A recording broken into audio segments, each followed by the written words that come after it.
Hi, I'm Connor Eaton, and today I'd like to talk to you about how mental health, weights, and speed and agility correlate with sports. So, a little bit about me. My background is I've played sports for as long as I can remember. I started weightlifting and speed and agility training around 6th or 7th grade, somewhere around there. And putting my mind in the right spot before any sporting event or match or whatever, and which I believe has led to my success. So my first topic is going to be mental health.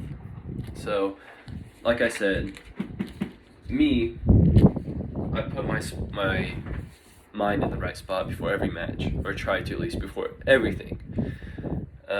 Which everybody should do that. You need to have your mind in the right spot. You need to think you're gonna win. Go in there with a positive attitude. But let's say you get hurt. There are psychological responses to injuries that can trigger mental health issues in all student athletes, no matter what it is. And a few types of those responses are going to be like sadness, frustration, anger, isolation, and the list goes on and on for responses to this. But according to Sports Science Institute, student athletes respond differently from immediately after the injury or to the post-injury phase. So let's say you break your leg and you're like, wow, that kind of hurts, but you don't want to come out of the game. You want to finish the game. It's an important game. So you stay in there and you finish it out.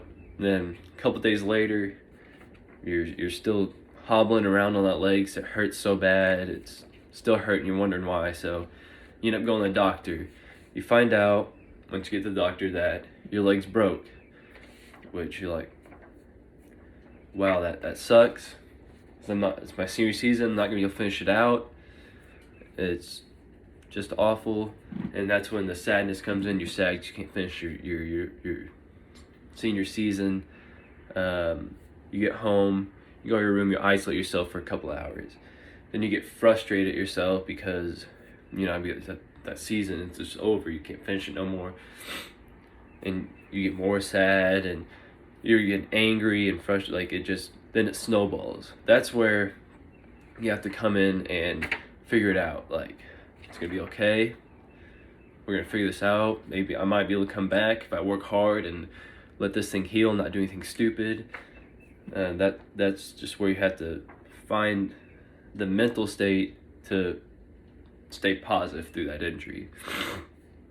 But now that I've told you about the mental side, I will now tell you about the weightlifting side. So the weight room is going to be your best friend if you play a sport in high school. No matter what, it could be your best friend, even if it's not technically a sport you're playing, but because the weight room is gonna show you discipline. If you're in the weight room and you cheat, you're only cheating yourself. You're not only cheating yourself, but you're cheating yourself and your team, because if you're all in there showing out, you're having 110%, then you guys are gonna be 100 times better than if you're just in there goofing around, not giving 100%. You're only in there giving like 75%. Like, anytime you're in the weight room, you should be in there giving 110%, 125% of the time that you're in there, because it's gonna make you better. It's gonna better prepare you for the sport or activity that you're gonna end up playing in or participate in. So I've got two main lifts that you can use in the weight room. I had a PowerPoint ready to show you in class, but things happen and we're not in class. So I guess I'll try and demonstrate them best as possible. But the first one's being squat.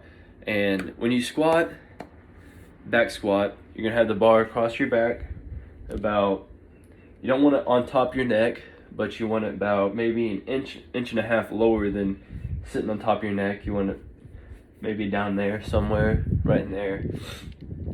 And you don't, when you go for that deep squat, you want a 90-degree angle in the back bend of your leg.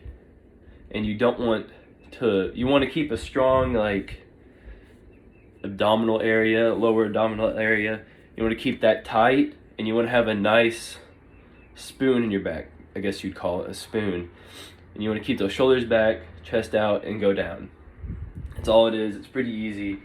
But if you're first starting out, you want to do maybe just start out with air squats, maybe just the bar, just to get used to it and get a feel for the movements and all that.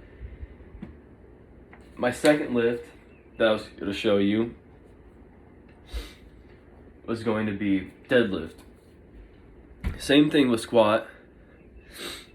You don't want to arch in your back, because that's when you get back injuries and all that. You want to keep those shoulders out, and you come down to the bar. You can either have a front grip, you can go both under, or you can do an under-over grip, which I prefer under-over grip. It gives you better grip. So you come up with it, lock out, keep that core strong, those shoulders and chest out, and that's basically it for that. But lift that lift. Lifting's also going to enhance your small twitch muscles. Those are just basically for guiding the weight. It's going to keep it steady as you go up and through the weight. But also, according to Coach and AD, working out reduces the possibility of an injury. So if you're an athlete, I encourage you to get in the weight room, because it's going to reduce the effects of having an injury. So now that I've told you about the weightlifting and how it will make you a better athlete, I would like to talk to you about speed and agility. So speed and agility focus on making you faster and quicker. That's basically all it really does. Kind of, it'll increase your vertical or something like that. But I had one more thing to show you on the PowerPoint, and it was a Vertimax, but I don't really know how to display that.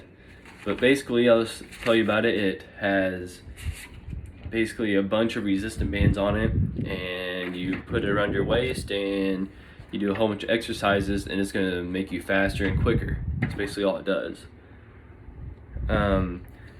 Speed and agility is going to better your stamina and cardio, and it's also going to help with your small, fast movements.